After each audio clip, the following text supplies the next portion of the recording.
Suite à cette condamnation de Glencore à une amende de 1,5 milliard de dollars pour corruption, Maître Akeremouna veut une enquête sur la Société nationale d'hydrocarbures et la Société nationale de raffinage du Cameroun.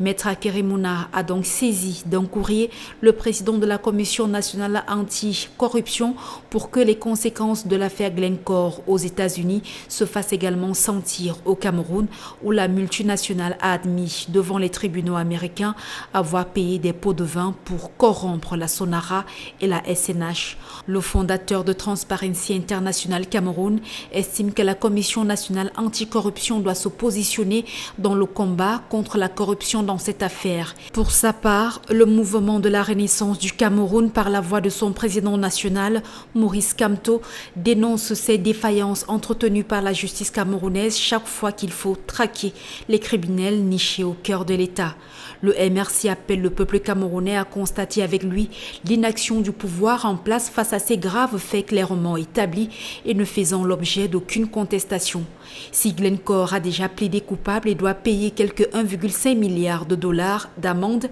c'est coauteur ou complice camerounais de cette vaste corruption qui a sanctionné l'économie camerounaise déjà en grande difficulté risque de rester impunie comme d'habitude. Cette mauvaise foi, à en croire Maurice Kamto, qui est actée par le refus du président de la République de signer le décret d'application de l'article 66 de la Constitution. Après Maître Akeremouna, fondateur de Transparency International Cameroun, et Maurice Kamto, le président du mouvement pour la Renaissance du Cameroun, Cabral Libi, à son tour demande à la justice de faire son travail pour déterminer l'ampleur de la corruption au Cameroun dans cette affaire Glencore, qui implique la Société nationale d'hydrocarbures et la Société nationale de raffinage. Dans une publication d'ailleurs sur les réseaux sociaux, notamment sur sa page Facebook, le président du Parti camerounais pour la Renaissance, PCRN,